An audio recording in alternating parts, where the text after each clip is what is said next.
Good morning, sweethearts. Clare, Felix, Simo. Hello. Hello. Um, Claire, first of all, thanks for playing with me, here in Impulse Arose. Yesterday, or the day before yesterday, I saw some movies. I would say a fake AI Ellen Watts movies on YouTube. I don't know.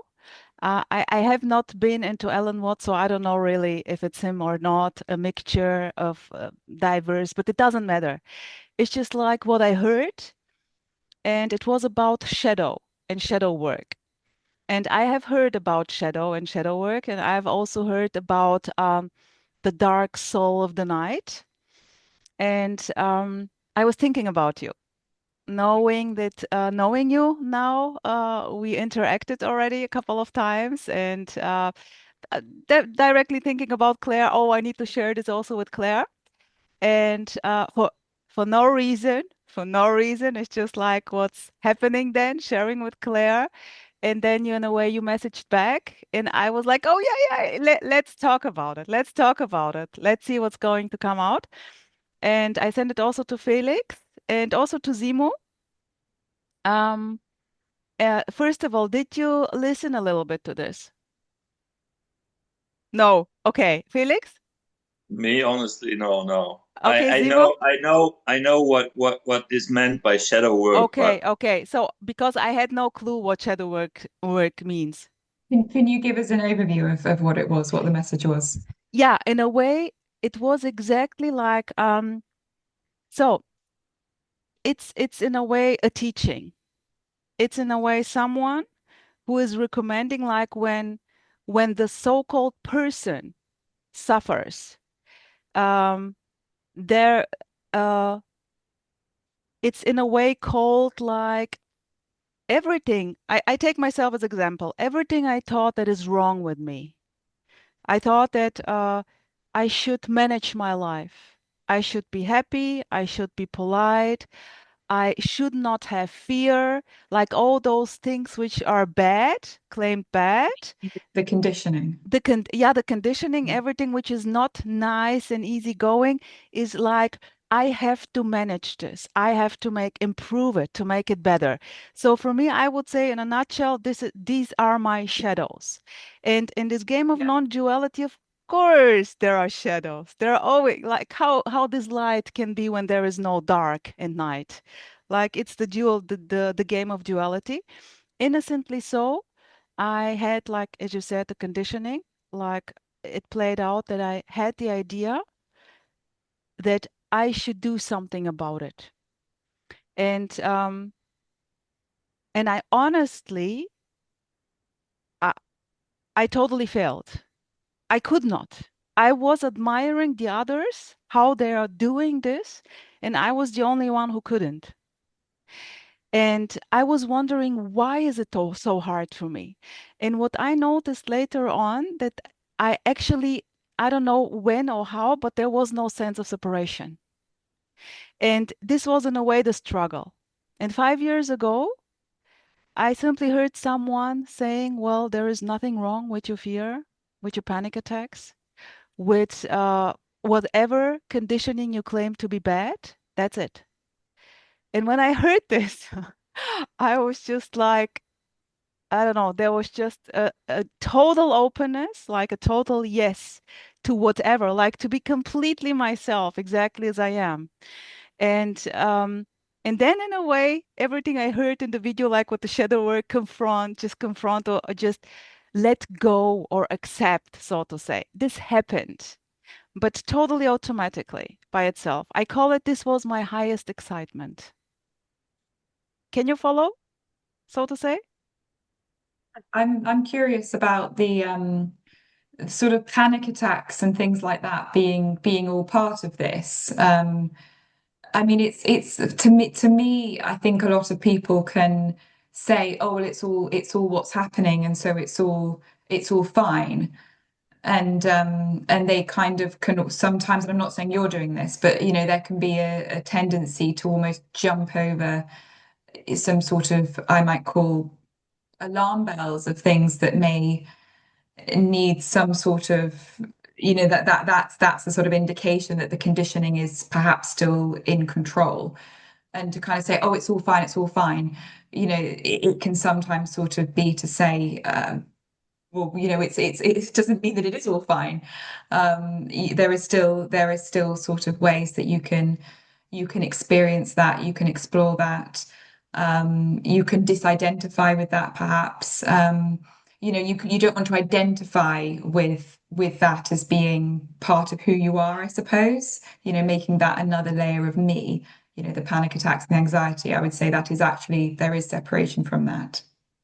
Uh, just a second, Claire. Like you say, the people who in a way experience panic attacks or fear, they in a way choose, of course, no one is choosing this, but they choose to go to a therapist in order to get help, right? Yes, exactly. Okay, so there is a choice to go. So what happened here? I when I was teenager, uh, I also went to a therapist, and well, it was a nice chat. We laughed a lot. It was a wonderful, beautiful lady, an older one, and I totally enjoyed it. And definitely, it was kind of an wow, new, like talking about my feelings. And but that was it. The panic attacks continued. She said to me, Rosa, you're done now. You have all the tools in your pocket, and you can go. And I knew that no, no, lady, it's not like this. But okay. And then in a way, the panic attacks just accompanied me throughout the years. I learned to live somehow with them. They were not killing me, obviously. I survived. And when I heard this like 5 or 4 years ago, well, that's it already. There was just automatically by itself this Yeah, openness, yeah, and yeah. everything was okay instantly. Yeah, yeah. I mean, it's a paradox, isn't it? Because it's not about denying it either. It's not about, it's sort of, I mean, what is a panic attack? That's a concept, that's a word, that's a label. What actually is it? If you go into what the felt experience is, then it is all what is happening right now. It's only when we kind of talk about it and make it into a big thing that we create that separation, that distance, maybe even that fear, and oh, there's something wrong. But what is wrong? If you actually tell me about the experience of the panic attack, can you find something wrong? So it's kind of a paradox. Yes, maybe there is something wrong, but at the same time, you tell me at the same time there isn't if you really kind of go into it. So it's difficult to talk about. It's really It's difficult to talk about. it's in a way also very easy to talk about. It's just what is. It's just a panic attack. I stopped to when I was going through it, so to say. Like okay, you know that in a way I always see the perfection. There is just life. There is no me and life, and I cannot see anyone which is in a way separate from life. It just plays out like this. There is maybe a belief, an idea, a felt sense that, oh, there is me and my life, and I have a problem, but I cannot see it. So, and yeah, this is in a way what touched me when I heard it because it was so a lot of knowledge, and I was like, wow, interesting, interesting, yeah, cool. And this is in a way like the question which arose, who can hear this?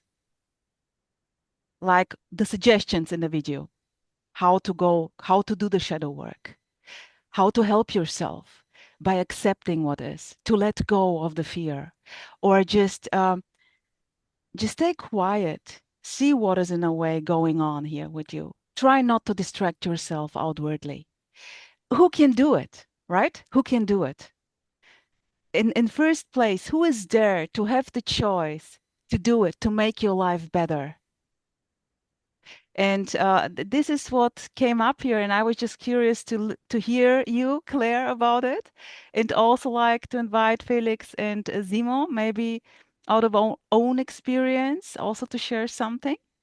Yeah, I would not say in my case that there was a choice, but there was an impulse. Like, for example, I have children, and I did not mind so much, yeah, what is going on with me, because if I'm just in my bubble, in my me bubble or whatever, it doesn't matter so much. But in exchange, like if there is influence or exchange with others, like with my kids, I felt sometimes um yeah, that it's maybe not bad or maybe good not to give all of this to them also. So not that I choose to go to therapy or something. I did never something like that, but to confront myself. And even if there was not a choice, but it was an impulse to do this. So I would say it more like that. But when I felt like this kind of trauma or shadow or whatever is bleeding into my environment, into the people I love very much, and I felt like yeah, maybe there is something to do about it, not from a choice or this thought of this is wrong, but I don't know how to explain. Just I to call it your highest excitement. You know, there is just a life force, just the highest excitement. Like Claire being a therapist. Why? Because it just happens. You see, I can say because it's your highest excitement, you just love to do it, and there is no why. It's just because it's, you know? yeah, I felt more that it's kind of a self-regulating mechanism. I cannot really explain it because that it was more like from happening, but not that I felt like I have to do something, but it was like self-regulating, and this is which maybe drew me to some ideas, concepts, or tools, or whatever. This is how I would maybe. Yeah. And there are very many tools and ideas and concepts, and some are temporary helpful. Some you just leave at some time where you feel like, oh, okay, now I'm over it, and so. But I think, yeah, these ideas or these kind of tools, mechanisms, and so they just happen also, even if there's nothing wrong. Like with doing shadow work, right? Example, yeah. So there was a time where I was also very into it, not because I felt like it was very heavy to be me or this whatever I am, and in exchange with others, because there always sometimes this darkness that came up, and I was very overwhelmed by it also, because it was like I realized that it's not me doing something. There is something like, I don't know, demon or whatever. But it was very, very hard, and I felt it was very challenging also, because it was hurting, not me and others. It's created something that I felt like it's heavy. Yeah, it's not like I felt like I am doing this, but it was something where I feel like, yeah, It I don't happens. know, and it happens, yeah, and it's looking for release or something. I don't know, and this is what happened. Like, so I felt drawn to ideas, to tools, to concepts, to practices, whatever, at some time. And by the time it really it vanished maybe, and it became more into equilibrium and balance. But I remember there are times where it was really helpful for me at that moment. Yeah. Some Same like, here. you know, and if it does not do a lot, but you know, this idea that you have something to help yourself, or to calm you down, or I don't know. Exactly. Exactly. This, So Claire. it's pragmatic. From now, I would say it's a pragmatic Yeah. thing, not maybe a choice, but something you feel drawn to, and Yeah. it's a moment, and you do not create a lot of shambles and all of this stuff, and yeah. It's interesting. As you were talking, Simo, I was just thinking it's you were saying it's looking for release, and I would say it's looking to be seen. It's sort of, you know, you're being drawn to practices that help you to uncover, you know, what actually is the shadow. You know, ironically, in kind of facing the shadow, we're literally shining light on it, and in shining light on it, it doesn't exist anymore. So it's sort of it's taking itself to, like the moth to the flame, it's taking itself to its death. It's taking itself to a place where it can be illuminated, and in that illumination, you know, what happens to it? Yeah, and also become a friend with it, like not to judge it, but to I understood a lot other people's darkness when I was aware of the own darkness, that because it's what we share also. Yeah, we're interconnected with light and darkness, No and separation, not two. made it much easier to understand to get out of the like victim state, yeah, like to not feel like a victim, because I understood that others might have the same pain and the same terror or whatever, and yeah, you find some kind of peace and even love or something for, or understanding, compassion, all of these things, and yeah, I found that helpful and easier then. So, and not to be so judgmental with myself or whatever this myself is, and to just find peace and yeah, love, or I don't Yeah, know. exactly. Some call it self-love. Like as long as you cannot love yourself, it's impossible to love the other. But since there is no separation, there is no way to love yourself or the others. It's just love. Everything is love. And we can Yeah, go and say unconditionally, like hating yourself and the others is unconditional love. yeah. I always thought like when you have these kind of trauma brain moments, then you are utter separation. There is nothing else than separation, because then you're in survival mode, and then of course everything is your, everyone and everywhere is your enemies. And I think this is a state of being at that moment, an appearance maybe, or but it feels very real, like maybe a panic attack and so on. I don't know. I never had panic attacks, but yeah, and I think this is what is happening then, that this might be released or seen or whatever you want to name it. Brought, like Claire said, brought into the light, from the shadow into the light. Yeah, and embrace and so, like, like.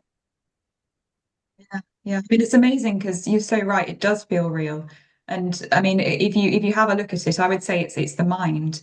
It's really just a collection of thoughts. I mean, to me, the shadow is the conditioning. It's what we've been told about ourselves.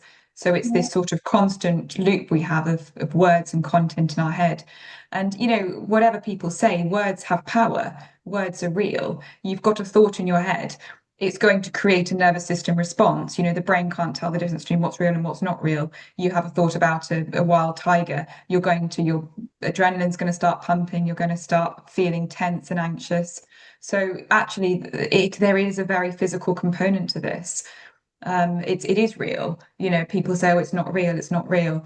Well, if you're there, and your heart's sort of racing and your stomach's clenching, you've got a sort of, anxiety type response, then I would say yes, that is for all intents and purposes very real for people.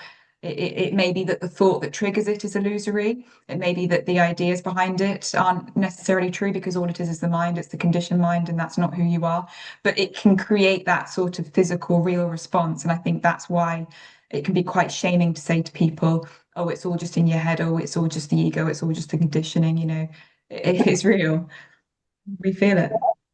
It felt very physical.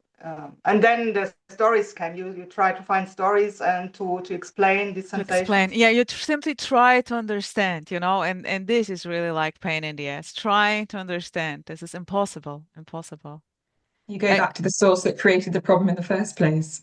Unbelievable. Well, Mm. unbelievable. Felix, sweetheart, what's coming up there? Yeah, there's a lot coming up. I think first of all is the term of denial by spiritual understanding is called like spiritual bypassing. When you say, oh no, no, it's not real, it's not real, because everything is one. Sometimes in the talks, it appears to me that you're not having a panic attack, but you're very straight up, always jumping to the point, oh, it's not real, it's not real, everything is one. And I sometimes think, oh, Rosa, just relax, just relax. We all know. And on the other side, I think you nailed it very beautifully, because you were talking about the openness you felt when you heard the message that everything is okay with your panic attacks, with your psychic disorder, to put it that way. And I think we're jumping between these two. One is the absolute openness, and the other thing is like diving in what it does mean to be a human, just believing in ghosts, so to speak, you know. And I was thinking about it before, and it's like a thought for me is also a thing, like a physical thing, you know. And when you have a trauma, you all mentioned it before, then it starts to feel physical, starting with your thoughts you have, you know, and your thoughts are getting like a kind of thing you're clinging on. Like for example, you have like a pot or a vase, you know, and the patient is like clinging on his thoughts like a thing, like a vase, and he's not letting it go. And what the psychiatric is doing, he is trying to show through medication or through a different perspective, hey, wake up, you're clinging to a vase that is not even real, and tries to make you see the openness that is around this kind of vase or this kind of thought you have and you think is real and is threatening you, like Claire said about the tiger. Even thinking about the tiger like attacking you is like making your heart beat. So yeah, I think that's these are the two opposites, like this openness, the wholeness where everything is appearing in, and the experience to be a human, and to come down to a point that is not real or is real at the same time in the whole wholeness. Okay, Rosa has disappeared. Yeah, that's how I would put it here.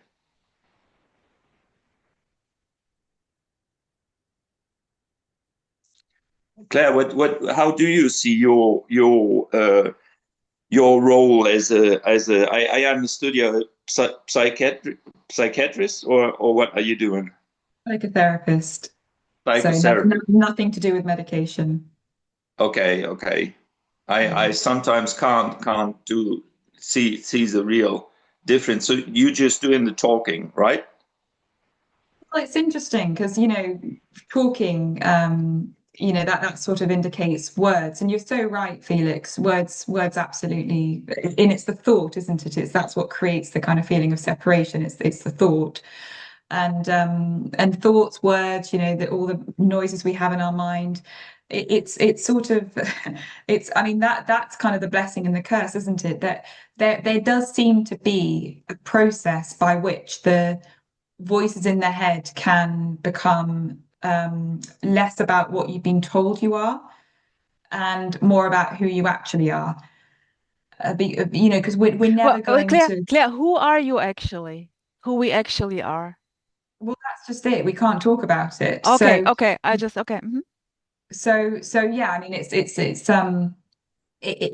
when you kind of disidentify with that conditioned mind, which has been sort of running the show from the age of 3 years old, I expect, or whenever you learn language, you know, you kind of go into that space of no mind, no thoughts, and then the thoughts that do come, they don't have that same automatic identification, that kind of addictive quality, that you sort of run away with them, you follow them down because they feel so important, you know, because it's survival. In the past, to identify with those thoughts was to survive, so it felt very important to be those thoughts.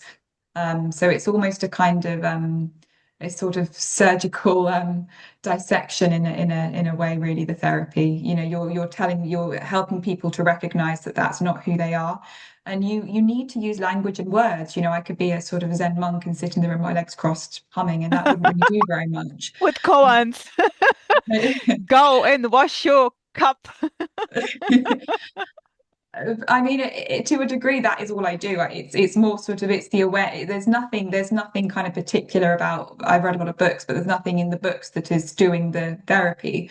You know, the therapy is that awareness, and it's that attunement to people. So you're there, kind of observing them. You're there being with them, and you kind of point out, as you did, Felix, so sort of, okay, well, that's interesting. That's a kind of, I'm hearing that there may be some concepts there. Let's explore that a little bit. You sort of almost can separate in people what you sort of think may be conditioning, possibly, you don't know, but you say that's really interesting, tell me a bit more about that. You've brought that up, and let's look at that. Is that conditioning, and if so, where did that come from? Was that your mum, your dad, your teacher, and who are you really underneath that, and why did you start that process? So yeah, I think therapy can be very helpful, but obviously it really does depend on the therapist. Some therapy can be incredibly unhelpful. I'm sure we all know that. I guess so. I guess so. Yeah. Yeah. I hope that answers the question. I don't really know if there was a question, but I don't know. I don't I know. couldn't, to be honest, I couldn't follow Felix, sweetheart. I did not get what you want to say, but it doesn't matter. It doesn't matter. You made your point, your pointless point. And Claire, for example, like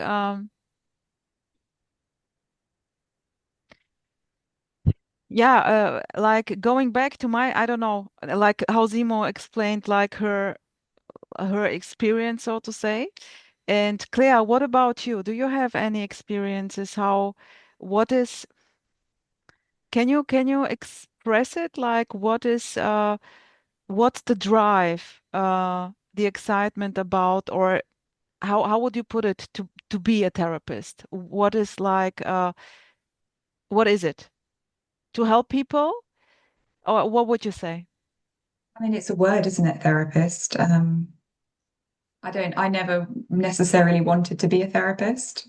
Um, There was no like parents being therapists and you, oh yeah, I also want to do God, this. no. Oh, God, no. Okay. You never know. You never know. I'm just asking. Or maybe, No. looking up to someone who is a therapist and you like him, and maybe that's why, okay. No, I think actually that's probably why it was the right profession for me, because there was absolutely none of that. I remember in our first session, and other people were like, oh, yeah, my family are therapists, I've always wanted to help people. And I was sitting there and I said, and everyone's like, why are you here, Karen? I said, I've got absolutely no idea why I'm here. And that is the honest answer. I can't explain why I am here. I just one day, I think because I had my own therapy and I had a wonderful therapist. I was very, very lucky actually. She was transpersonal, which is the modality I am. So it's kind of Transpersonal. transpersonal. So it's What sort of the, non-duality therapy. There's a very good directory, non-duality therapists, and you can find, licensed therapists who are, transpersonal, non-duality. It's the same kind of thing, but it just means that they've got this kind of depth of understanding. And I mean, I was a pretty tricky client. I'd had quite a few therapists before, and I just I you I tricky client. I love it. I love it. definitely was, because I just don't think they knew how to work with me. I think they wanted to use the sort of textbook, and I just would see through a lot of Yeah. the CBT, which is a common therapy technique. I just thought, well, this is all just thinking mind, and I could see the circular arguments that were going on. If you just focus on the mind, you don't really get anywhere. So yeah, it was the kind of the therapy I had with my therapist Carla, who I am friends with now, and we're Oh, colleagues. nice. Um, and at some point, it was about 5 years into the work we'd done together, and I was working in a big company in London, working in the city, and I had had quite a tough day. Well, it sort of it felt, I had a sort of out of body experience where I was looking down on myself in this boardroom, talking about sales targets of a spirit that we were producing.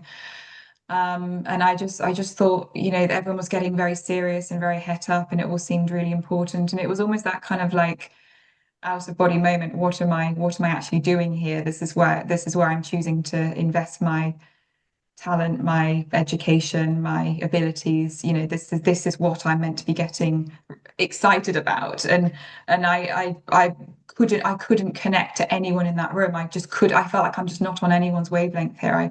I can't relate to this excitement you're feeling about selling X number of bottles of Bailey's in Eastern Europe. I didn't have that at all. And I remember going to my therapy session that night and just saying, I just want to do what you do. The only thing I want to do is what you do, because to me it just felt more genuine. It felt more right. And I don't know why I said that. I think it was just that a bit like Simo, you have that sort of it comes from a resistance. All this growth comes from what we don't want. We know what we do want by what we don't want. And it felt really heavy. I felt very lost, very disconnected. What am I doing here? How did I end up here? It was all my conditioning. I did what my parents wanted and what society wanted, get a good job in a big company and you'll be happy for the rest of your life, you'll get a good pension. So you do it because of your conditioning. You never really have a choice. And I suppose it's that recognition of that real despair of hopelessness and choicelessness and oh my God, where am I going with all this?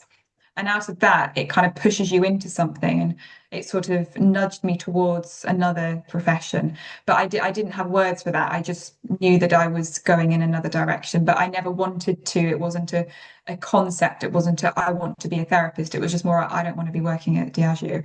No offense, it's a great company, but I just didn't want to be working there. So it Beautiful. kind of just pushed me, Beautiful. pushed me But there. Claire, thanks so much for the openness and the sharing because this is exactly what I say. Follow your highest excitement. Already, no one being able to follow something, no separation, not to just life living itself in the perfect way.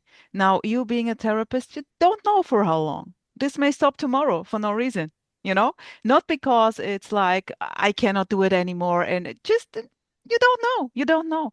And this is in a way like not knowing how this is playing out. And I only see like it's always like in a way life living itself. Very Yeah, simple. also your conditionings and your shadows, so-called shadows, are just making you go the path you're obviously supposed to go. So you can't choose it, but it seems to be the life force that is pushing you. Even if it's not your highest excitement, but probably your highest scarcity or whatever. So it's Your always biggest playing your out. biggest shadow. Your biggest fear, your biggest shadow. Yeah, Yeah. And they can exist together. The conditioning can They exist do. at the They same do. time as Yeah. what's beneath it, which I just find absolutely amazing. yeah. It's incredible. We've got this ability because as you were talking, Felix, I was thinking about fate. You've been given your conditioning. You would think that we would just follow that for the rest of our lives, and yet that isn't what happens. We almost have this ability to wake up to it. We have this ability to. No, Well, no, no, no. I think that you because that in my perspective would assume that you can have a choice, and I think the tricky question is if we really have a choice. And you mentioned that you had like an out of body experience. So where did it come from, and what was showing and provoking these kind of feelings that you had the urge to stepping out of it. So you see that. So I wouldn't say that it's much different of a kind of conditioning, even if it appears like you willingly by free will made the decision to step out. Gosh, well, we can't escape this. I mean, it's Yeah, and mm, for yeah. me it's just or the personal freedom lies in the fact that everything is flowing like a river and you don't need to do anything really, even if you have the feeling you needed to do it. But in the end, for me, it's just like an always flowing river. You're just witnessing, so to speak. Yeah, Uh, yeah, yeah. and that's the real calmness of everything, even if there's playing some excitement out is playing out, or some unpleasant things are playing out. There's always in my experience that it's fine, even if it's not pleasant at the moment. So So that's Felix, you said you are witnessing. Who is witnessing? it's just happening. So in a way, you're witnessing your life, how it plays out. resistance, allowance, acceptance. Yeah, more or less, yeah. Okay. I think in the end, it does not matter if you interpret things as choice or grace or whatever, because these are all just ideas. Yeah, things are happening. I think this awakening, I think some people, they practice and they might or might not experience these awakening things, and others, they have it out of the blue. Like in my case, I had no choice, and I was like, whoa, what the fuck is this? And it was very intense. And when I think about choice, I don't know if I would have chosen it, because it was just very uh, yeah, challenging at times, and also very blissful, and all of these things like in the textbook.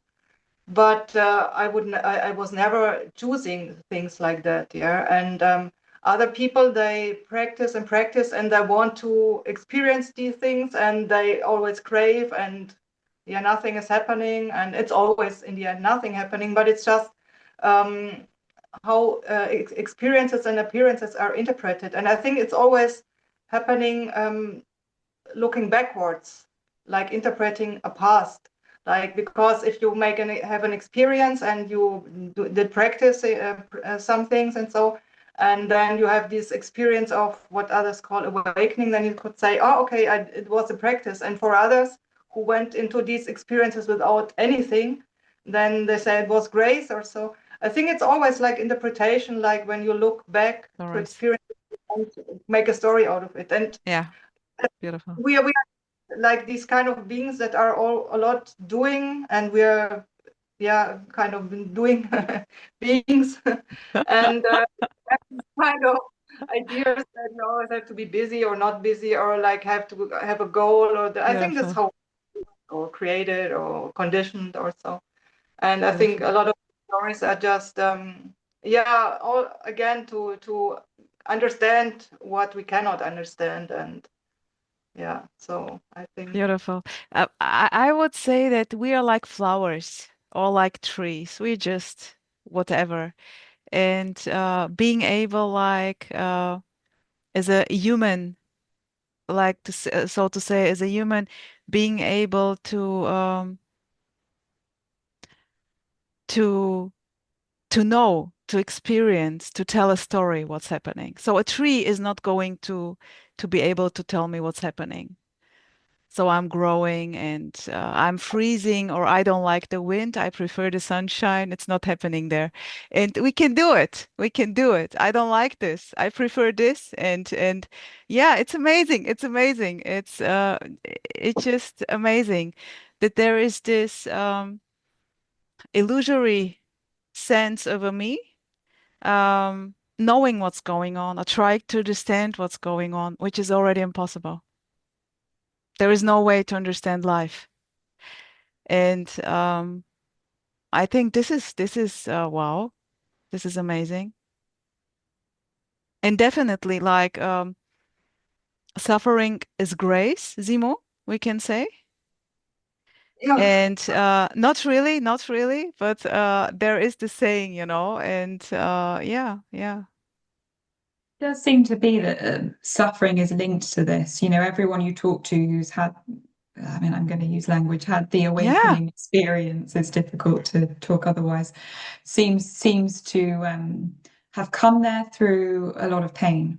I don't know anyone who hasn't experienced that, who's in this sort of community and having these conversations. I'm not sure if it's necessary. I wouldn't ever say it was necessary, but it seems to be that you wouldn't choose this.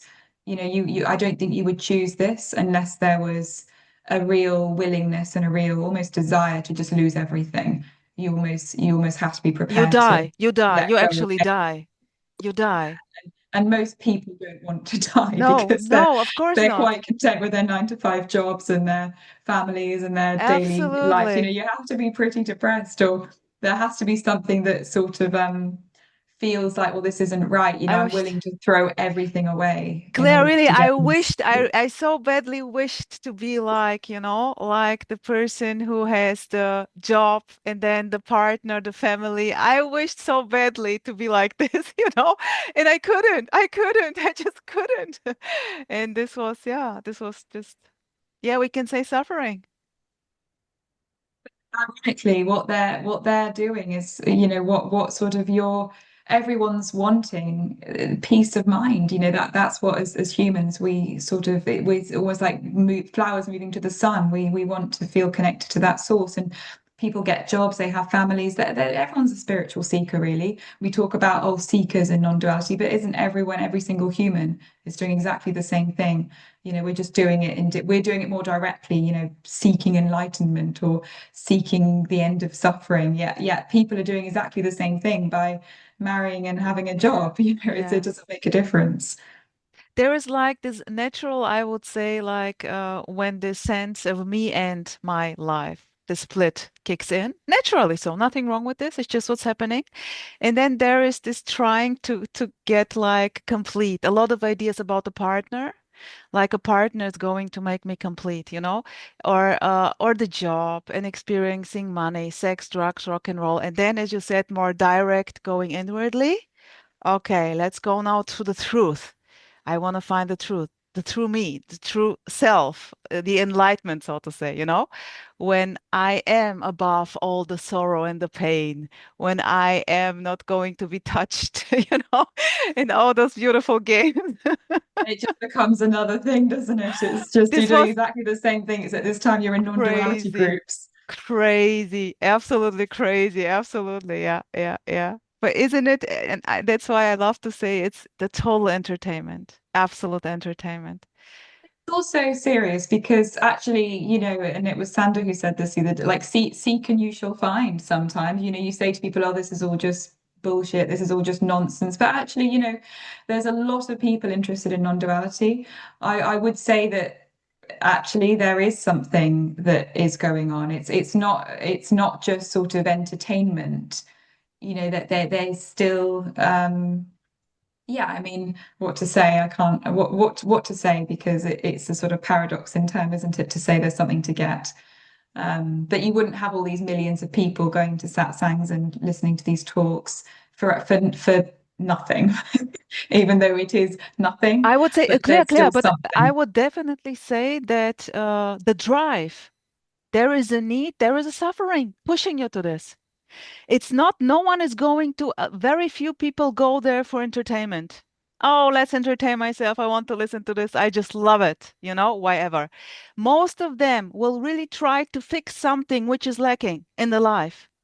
I And it's still feel, both. I would say definitely, like it's my experience yeah, I would say this.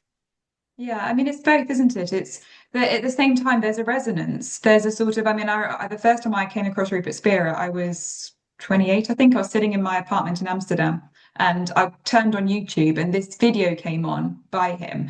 And the point I started in the video, he mentioned, so imagine that you're sitting in your flat in Amsterdam. He was giving a talk over in the same city. And it was almost like, oh my God, that wasn't me sort of seeking anything. It was almost like a sort of Yeah.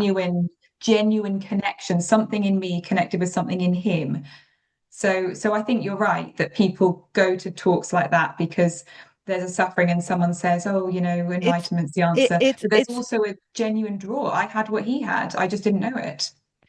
beautiful, beautiful. It's like a recognition of something which you always knew.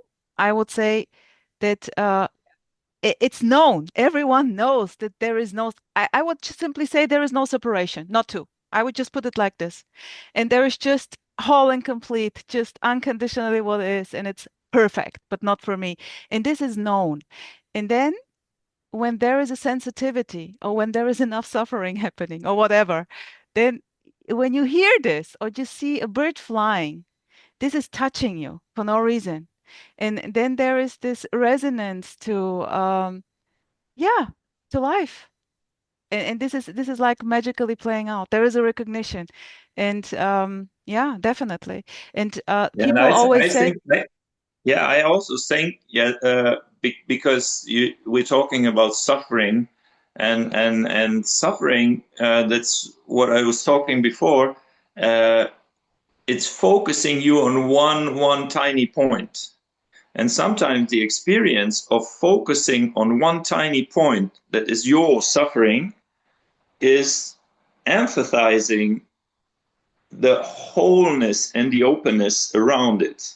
And sometimes by digging in as deep as you can and suffering as hard as you can and just clinging on this little stitch, you then was ist Feuerwerk, like firework, yeah? It's an explosion, and then you see, oh, fuck, I was already all the time in this unbound wholeness that is encompassing everything. So, yeah. So that sometimes might be the point of suffering, and yeah, and believing in all these stories, bringing you to one point and realizing that everything around is like just openness and wholeness, and yeah. I also want to say, because we're now speaking about the suffering is grace, and like you said, that um, I would also say it's this, so to say, realization, real lie. There is no realization actually. Uh, it's not worth mentioning. It's the most ordinary, natural think, no think ever. And it's not worth mentioning. There are, I guess, a lot of people who are realized, whatever this means, and they're simply not speaking about this. They're simply doing whatever they're doing. Absolutely, because it's the most natural thing that can appear. But it might be that the journey as a human is to lose yourself, to find yourself, so to say.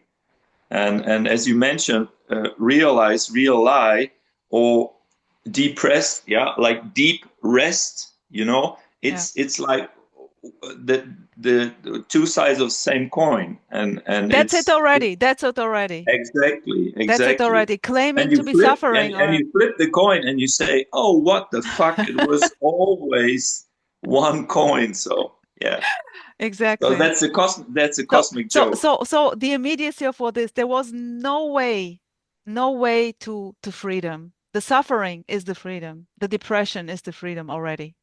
Calling this freedom is misleading. There is no freedom, we can say. Yeah. Claire, I don't know what to say. you would say, yeah, of course there is freedom. There is freedom. I don't know what to say. Um, I, Just contribute your stillness, and it's fine already. I mean, that's it, isn't it? I think everyone's got this sort of idea of needing to help and needing to say something really wise, because the only way we can connect with each other is through our words. So I can just sit here and say No nothing, way. Yeah, but we are there won't be connected. a. But we are connected without saying, Claire. No, Just sitting. you just can sit in stillness. It's fine already. You guys will think I'm an idiot. No! Oh, we will look at you as a flower. The fool on the hill, the one who says No, nothing. no, but sweetheart, here, like without speaking, there is full on total connection. Well, there is, isn't there? But it's sort of the only way that we can get each other. I mean, when all three of you speak, I feel like I can connect to you in a way that I can't when you're saying nothing. But that's not really true, because sitting in silence, if you can sit in silence with your body, you know that it's more deeper connection than sitting with someone you call your friend. You always have to talk. You know what I mean? Yeah, yeah. I think And back in. Sorry, you finish. yeah, and I someday made the assumption that even if I have a partner and he's very close to me, he's never that close to me than when I imagine my partner inside myself. I don't know if you know what I mean. Yeah, it's Because interesting. when you think of your partner, he's closer to you when you think about him then he can ever be like having sex or whatever, or hugging you. So that's a kind of funny thing that I for myself did realize. That, for example, my children, when I think about my children or I'm missing them, then they are closer to me when I think about them than when they are really physical with me. So yeah. Yeah. I And I get your think, point. actually the development of language is a real killer because back in the day, we would be able to know each other just by our body language. Because right now we're all on a Zoom screen, we're also disconnected. But back when we lived in tribes, we would have such a deep awareness of each other. We would be able to understand each other without really needing language. The way people move, the way they get up and go and hunt. There's just such a connection that we would have that I would say would probably be even more pure. It's almost like the words have disconnected us more than brought us together. So yeah, I agree with you. We can just sit here in silence and communicate, but unfortunately, because we're on a Zoom screen and because we've been conditioned to use language, it's almost like we have to now use language in order to connect and get back to that place where we could connect without it. Uh, But with us, you're very welcome. Also, not saying anything. yeah, yeah, but here I maybe. won't be invited back. Oh, quatsch, quatsch, quack. Here, but living together, for example, with the children or with the partner, there is no need to say anything. You just know already. You feel the mood, you feel everything. Like this is, for example, how it's with me. I don't need to ask someone like who is close to me here. I know it, I feel it, or it work. It's obvious without saying anything. And it's all simple. It's all simple, you see? And the words are on top. The words are just, Yeah, yeah, yeah, yeah, yeah, yeah. yeah. And It's our But I would definitely, original I would language. I would add from my side. That's why I'm so happy to be single, because I have no one around to fuck me up with his feelings, with his non-verbal expressions. I would, I'm sorry. I'm sorry I'm also to single. interrupt the romanticism of I'm your. also single and I totally enjoy it. I'm not lacking anything. So there was the idea years ago that I need a partner because in a way it plays out like this. And at the same time being afraid to have a partner, but not digging into this, not really digging it. It played out as it played out. And now there in a way is just this crazy openness and definitely a preference to have a partner but not being able to look for a partner. I would never be able in a way actively to go for this. This is also very obvious because there is nothing lacking. And there is and it plays out, but there the change, which I can say is definitely an openness also for a partner. There is no fear anymore for this intimacy, for showing up exactly as I am. So there is no choice here. I cannot not be myself. And I would never go and pretend, and it's not going to be nice, but that's it. And I guess I was a little bit, no, no, no, thank you. It's going to be too much drama, maybe, also from my side, also from my side. And now it seems to me to be very easy. There is just, yeah, I don't know, but there is definitely a preference to share. And this is, yeah, thanks for sharing. Yeah. Yeah, I have a big Simo, preference for peace of mind. Like Claire said, it's I value my personal peace of mind and my personal freedom so much more now. Yeah, that I'm so happy. At the beginning, I was also very afraid of loneliness, of missing the kids and all that stuff. And now I'm just happy, and I'm sometimes honestly, yeah, concerned about having someone around, and even if it's the kids or whatever. And then, yeah, I'm happy to be alone again. Nice, Felix. Simo, how is it with you, girl? Yeah, I have to leave soon. Okay, As so I, then here, enjoy, by the way, enjoy the art vernissage, the exhibition, yeah, and thank you. report. Okay. Have a good time and good Thanks for exchanges. Nice joining. to talk to you, Simo. Really We enjoyed stay in it. touch. Mwah. Very. Bye-bye. Bye.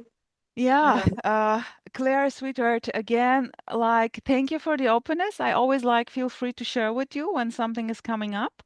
And I love, in a way, I love characters who go for what they want to do and just do it with all the ups and downs and whatever. But there is just, yeah, just doing this. And yeah, and it's beautiful. And I was just curious about to hear you about this. Yeah, helping people, isn't it? You're just there for people who in a way, it's just like Angebot und Nachfrage. But you know what? I'm not a therapist, but I'm working as a how is it called? I don't know. I'm dealing with clients all the day, you know, and I'm fixing problems all the day. You're a So I'm all dealer. yeah, I'm a dealer. Yeah, I'm dealing book printing.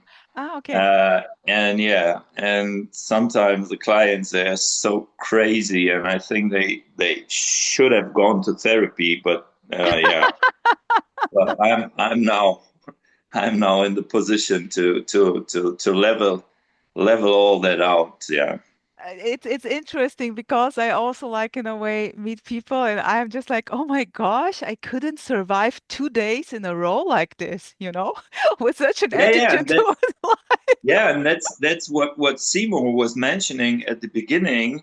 Uh, Understanding what someone is like behaving really bad towards you, and Wow.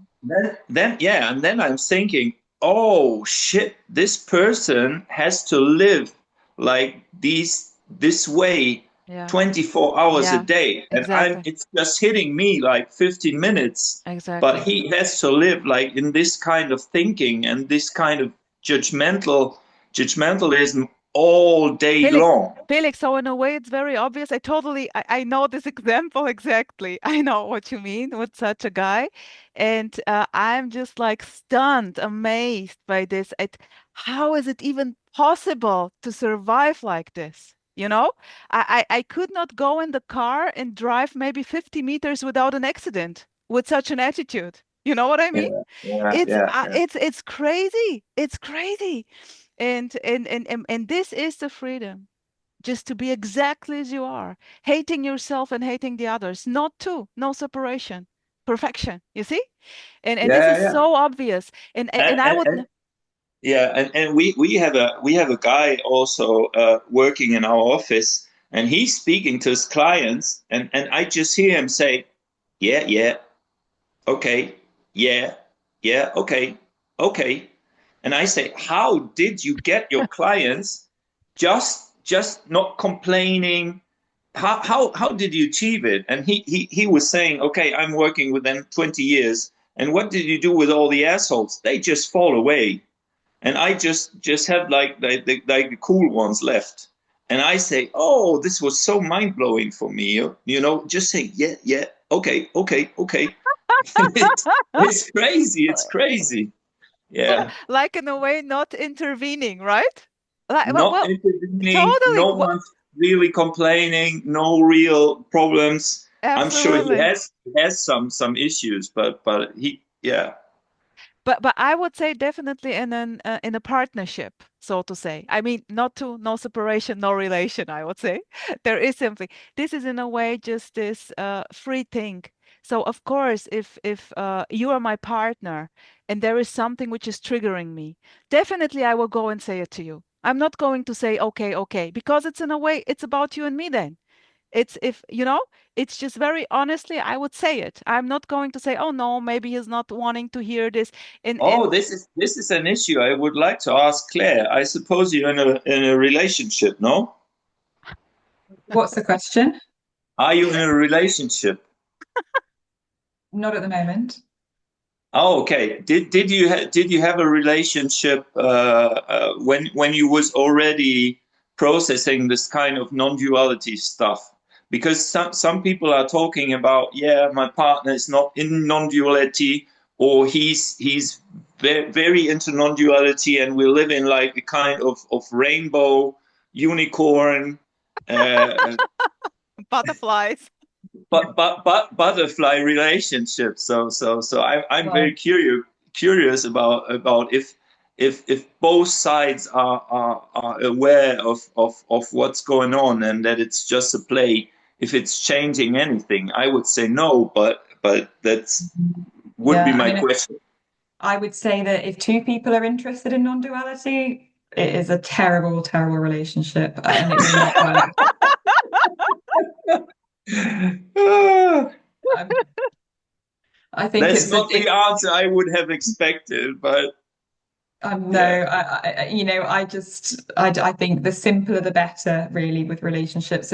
So many people come to this through seeking. They meet someone, there's still that kind of egoic seeking, and it's inevitably going to fail because there's going to be disappointment. I mean, my last partner and I were sort of interested in this together. We were like exploring it together. We were developing each other, and it takes all of the authenticity out of it because there's that very subtle need from another person. And I don't know any relationships actually where that's survived. I see quite a lot of couples together, and when it sort of started from that place of need, it can be really challenging to completely let go of, if somebody's going to completely let go of all of those attachments, It's impossible. It's if they're impossible. willing to do that, the other person is going to find that incredibly challenging because they're being invited to, and then there becomes sort of obligation, there becomes resistance. And I don't know. I mean, it would be nice if there was situations where that was possible. I'm not saying it's not. But yeah, I think, to be honest, it's not I think it's helpful because you can learn a lot from relationships. You can grow a lot and develop a lot. Beautiful, beautiful, Claire. A good point. I also think that exactly, there is this rubbing, this is Reiberei, this, like in a relation, because it's like, it depends on But not a lo long, what for long would you distance need it? relation. What for would you want it to have Would it? you, what more would you want, did you say? No, no. What for would you want to have this kind of rubbing, not in a physical, in a Also physically, of course. But here, are you asking me? both of you? No, Claire, do you want? Well, So because I yeah, said I would prefer a partnership. Yes, definitely. Is Claire, you?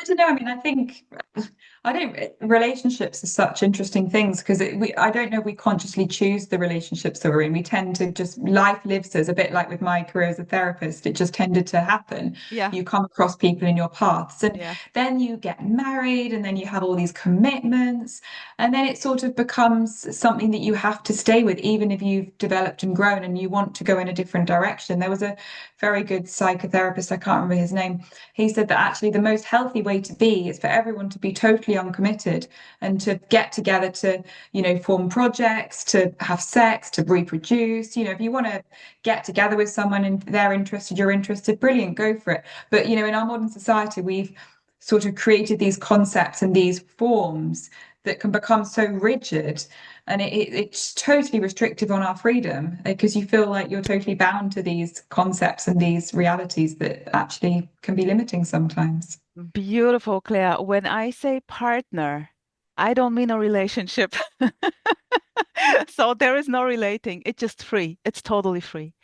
And the way you're conditioned, like there are maybe people who can have 10 partners and being perfectly okay with this, like open love, or maybe like, for example, I'm just like monogam.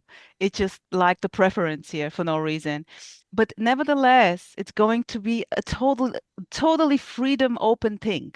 Like I stay as long as I want, you stay as long as I want. And actually, every day is new.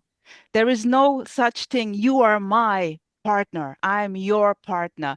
No way. There is no relation to start with. This I mean with, Exactly. and this is, and there is no security. It's not because I want to have someone who is taking care of me when I don't feel good or whatever. Zero. There is zero expectation. There is just like the joy like children. I prefer to play with someone, naturally. So Exactly. I simply like I love to meet friends, to chat. It's just a preference. And Exactly. and there are people who prefer to be in solitude. Yeah, why not? Why not? And of course, no choice here if this is going to happen or not. No I think choice. the Okay, problem is on people my become on my addicted. side, this concept is beyond my my my capacity, so to speak. Fair But enough. Fair enough. but but but Rosa knows that I'm very into near-death experiences, Well, and I and hope not. and the people that died, they sometimes or often report that they had to meet these kind of partner to make that kind of experiences, or that the children already choose like these two people as their parents to make like these kind of experiences. That's a concept, but it's interesting that there are so many reports of these kind of experiences talking about Felix, this. Felix, you're very much into the near-death. Have you had a near-death experience? Yeah, No, that's funny. what I was so curious about, these out of body experience Claire reported. And it's just like hearing about consciousness, how something is fitting in the body, because some of these experiences report like also these kind of, when they get out of the body, that they are in a kind of more spacious, or they have a more spacious feeling, and after dying, to get back into the body feels like a kind of they need to be like pushed in a sock that is too tight, or in a bag, and even reporting crushing bones when they are like pulled back again into the body. Yeah, that's true. Wow, Yeah. crazy, crazy. But tell me here, because you mentioned this, do you like Claire and Felix? Question to you. Do you feel that you are in the body? Do you feel a boundary? Yes. Somehow yes, and somehow no. Um, Because yeah. I really don't. I really don't. For me, it's really like amazing just to say that I feel separated from what is. It's crazy to say it. What is coming up there? You must feel separated, otherwise you wouldn't be able to interact with your environment. But no, no, it's not. No, no, no. It's just, I would never, I really cannot. I'm just speaking normally. I, you, we, and very normal, like we're used to communicate. But I really cannot go and say that, like Felix expressed, like going out of the body and then coming back into the body. Who goes out and who comes back? Yeah, I would say, or in my experience, it's both. And I think also the experience of what might be called enlightenment is like, for me, it's like realizing, related to feeling that there is like these massive expansion, or these boundlessness, simultaneously with the impression of being someone in a body, and that Yeah. it's not separated. So I would Yeah. characterize or describe it like this. Yeah. Um, Mm. and and I can also relate to both states or feelings at the same time, like this spaciousness. It's like what I was explaining, Garrett, that when you're daydreaming, looking out of the window, then you're boundless. You're just everything. That's probably the state You are Rosa not is there. more You are in. you are not there. You are simply not there. You are not Mm, boundless. No, you're not all over the place. You're not there. I Who mean, are you talking about? no, and I just go to what Felix said, like having a daydream, glancing out of the window, or just maybe doing music, playing music, or being completely with your art, your drawing. yeah. You are not there. You are there. Who? It's all you. Okay, or we can say it's all you. Or we can say it's all you. Where are you when it's all you? Where are you? It's all you. Yeah, somehow, yeah, and somehow I would disagree because, or I would credit also the experience as a separate person. So I that's what I It's mentioned, that illusory. It's sometimes, illusory. yeah, sometimes for me this kind of denial that is coming from you in the meetings It's not a is denial. It's not a denial. It's no, just no, it's illusory. appearing. Don't deny No, it, Rosa. Don't deny the denial. It's not a no, denial. it's for me. For It's me, amazing. it's appearing. It's appearing. Maybe it's really felt on your side, but for me, it's sometimes like too extreme or too much emphasized, because I don't think that it needs to be emphasized that strongly, to say no, there's no you, there's no that's because I don't like the talks with Zander. I told you before, because it's, for me, it's too, not too radical, but yeah, it's, I have the feeling, to be honest, that Yeah, please be the honest. person, on the other side needs to prove itself too hard, that there's no one there. So it gets for me a kind of artificial, and that's what I would say to Zander. Hey, just relax. Okay, Yeah, but just take your pants out, and just relax. Breathe. You know, Felix, you're not need to prove me. It's for me, it appears more that the person itself needs to recomfort himself to I know what you I'm mean. nothing, I'm nothing. No, you're nothing. So just shut the fuck up, and don't start yelling at me, because that's I'm sorry, that's what Zander is doing in his Felix, meetings. Felix, sweetheart, I totally get you. I totally get you. And thanks for the openness. For me, it's like, no matter if it's Xander or you or me or Claire, it's like this unbelievably beautiful expression. And this is what I love. The unicity, like, and definitely there may be a preference and a liking or disliking. Definitely. I'm And I totally think with you. it's very difficult to ascertain what someone's state of mind is, because all you've got is the interface. You might hear something as shouting. Sander's Dutch, so he's incredibly direct. I mean, you guys are German, you know what this is like. It may be just this sort of interface of the way people express themselves, and you're sort of trying to follow that back, and you're saying, oh, there's someone there, these ideas that we have about each other, and that when there's absolutely no way to know, and actually, I don't think it's necessarily helpful to discern.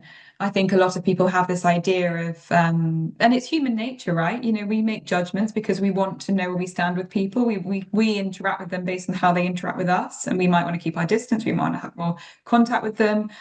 But I sort of, there's can sometimes be, and I'm not saying you're doing this, but there can be this idea of sort of, oh, well, they don't get it because they're saying that and they're being defensive. And I don't think it's ever possible to know that, who actually isn't enlightened, who, because everybody is. Every single person is. There are obviously people have a more or less of an attachment to their thinking. No one is enlightened and everyone is at the same time, right? Because the moment you have a thought, that is something that pulls you away from enlightenment, if that's even a word you want to use about it. So, Yeah, to kind of be yeah, differentiating that to fall into the trap. yeah. For me, it's just appearing like, if I heard it from other people also, that when you don't use the right language or the right wording, you're already cut down immediately by some kind of speakers. Yeah. Uh, like Rosa said, who's witnessing? Who's witnessing? Okay, we know there's no one Who knows witnessing. it? Who knows it? Who knows it? Sweetheart. Yeah, but the experience that we seemingly have is like someone speaking, someone hearing, someone interfering. Yeah, Felix, I'm totally with you, but it's just what's been expressed. It's just the absolutely, freedom of absolutely. expression. And I'm with you, liking or disliking it. Definitely. Definitely. Uh, That's healthy. That's healthy. Having a sort of the ability to discern and to judge and to separate. You know, we can't all possibly live together holding hands in a group circle. Nothing will No, get done. You know, no. we need to all have different abilities, different tasks, different likes, different dislikes. Back to the Reibereien, Felix. To the Absolutely, absolutely, and that's for example these near-death experiences. They say that on the other side, in heaven, so to speak, you can't have these kind of feelings. So we have the privilege, like to do all these interactions that you can't do on that side. You know, like killing, hating, robbing, or fighting and contradicting, and so it seems to be like a privilege to be able to do this and to disagree and to not feel these immense uniticity or this oneness, because everything, everyone dying is reporting that the love that they felt was so big and so immense, even with a partner with kids, multiplied by 1,000, and you're not quite near. So yeah, so Mm. that's I what. think. Sorry, Rosa, you're going to say No, no, something. no, Claire, No, no, go. no. Go. I was just thinking, you guys did your German thing. It made me, what do you call Rubbing, it? rubbing on each other. Thing. Yes. Being I with someone close is always will always be a rubbing. Yes, yes, and I think actually that's in modern society. I don't know if you guys agree, but that seems to be a problem. You know, we've almost gone too far the other way. We've all gone sort of, oh no, you mustn't disagree with people. You know, you must all sort of get on, and fighting is really, really terrible. Yeah. And when you did that, it made me think of my dad was at a boarding school where they used to have this thing where they fight each other. I mean, a lot of the English schools did this in the 70s. They had this period of time where they'd give them like a couple of hours, or maybe it was an hour, and they'd say, okay, let it all out. You know, every issue you've had with that guy from today, just go Woo! for it. And there was I obviously teachers to love make it. sure no one got seriously hurt. But it kind of makes me think, you know, what is it about our modern society that sort of seems to be pulling us away from this? Yeah, boom, exactly. And it's sort of it's there's nothing wrong with it. As you guys said, you No, know, this is our human exactly. privilege. We can disagree. We can Exactly. say, you know, I didn't like what you Absolutely. did. I didn't like what you did. And Absolutely. when you let people express it, when you let them have a scrap, afterwards they're all best mates again. Yeah, You know, because that's why it beautiful. was done. It was healthy. It was healthy to sort Beautiful. of express it and then make friends at the end of the day. Claire, beautiful. This is actually exactly here to come back to how we started with the shadows. Just be exactly as you are. Here, Karl Renz, a German speaker, is saying like, be the asshole you already are. You know? Don't pretend Yeah. to be like, Don't pretend. Yeah. yeah, but the conditionings, the conditioning, be polite, be the nice girl. Or for the boys, don't cry, don't show your weakness.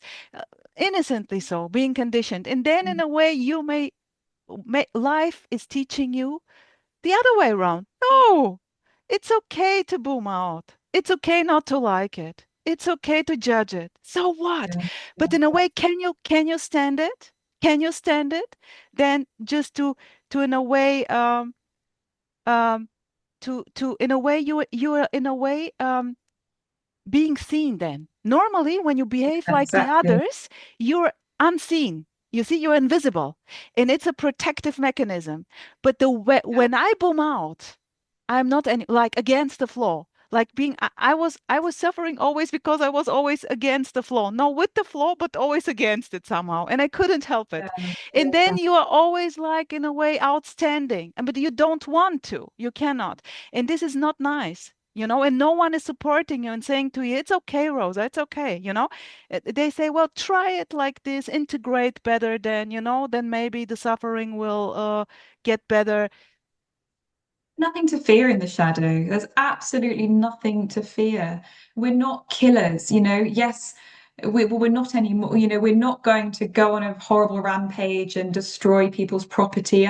I think there's this sort of idea that people are going to totally lose the plot. There'll be anarchy, you know, because all this stuff that's been in the shadow for so long feels so charged that you think, well, when I finally express it, I'm going to Exactly. go on some horrendous rampage and destroy everyone. And you're just not. That's just the feeling of it when it's not expressed. We're quite peaceful. But Claire, it's in a way we are living, so to say, in this society, and there are rules. And there is the fear if you go against the rules, not anymore to be into this society, not anymore to be accepted, you know? So Yeah. to be and it's very normal, like the children in the school also, you know, there are also children who are not so much integrated. And it's not easy, you know? They're the Einzelgänger. The lonely ones, you know, the lonely ranger. And it's always like, but that's it, you know? And yeah. I think it's our mammalian nature because I say, you know, we're not killers, or we are, aren't we? Let's be honest, people do kill each other. And I think there's the reason that that tends to happen in modern society. Now there's enough food, now there's enough resource, now there's enough shelter. The only legitimate reason I would say is the sense of separation and ego. Yeah, I think there's this sort of idea that if you express it, if you allow it, then you know that's almost people get confused. They think that that's what's going to be unleashed. They think that there's something really terrible, really dark, and there's absolutely no need for that. There's no reason for that. There's nothing to be afraid of. I think we're all just afraid of what we see in the news, what we see televised, and I would say that is the result of the separation rather than the integration. Yet it can obviously be very difficult to tell people that when they're apparently in that space. You know, they're so afraid of integration because they think it's going to be even worse. Yeah, but and I think that one of the biggest fears leading to many things and resistance is the fear of dying. And I think when you realize that dying is not a bad thing, and even all the near-death experiences report that dying was the best thing they could probably experience in life. Yeah. Yeah, This is you lose like a lot of fear, and I thinking like one step further. If dying is the best thing that can happen to you in life, what is war? Yeah, then all the killing, all the war is like a big party. Like everyone is going to heaven, and it's a big feast. So everyone is yeah. So it's changing like a bit of the perspective that we have about life. I love the expression of radical non-duality. This is death already. It totally rings the bell here for no reason. I cannot explain it, why I would say this is death. And what I said always, like when I had the fear, I was afraid of life. I was afraid of life. And of course, life and death are the same. There is no difference. What Felix said, being afraid of dying. I think we'd all like to have a nice death, though. You know, when we think about war, it's a terrible, terrible way to go. You know, and for what exactly? I think there's this sort of idea that we would all like to die in a hospice with some kind, you know, with pain managed. There's very much a preference, and so I suppose that's why I'm talking about it here is to say that yes, there is a sort of a kind of a difference, I guess. You know, there's a difference in that. Yes, everyone's going to die, but the means to which can possibly change, and they are changing. You know, no one's dying of, well, fewer people are dying of starvation. Fortunately, it seems to be going in that positive direction. You know, I think things are improving. We are sort of improving our lot as humanity, and I don't know what to say. I'm not going to give a sermon or preach or suggest that I can solve world peace or anything like that. It's that I suppose my point is, you know, don't give up. Don't give up. Don't just say, oh, it's all perfection. It's all already perfect. You know, there are still things that we can all do as individuals that may make a difference. We don't know, but I just think it's worth saying it, even if nothing comes of it.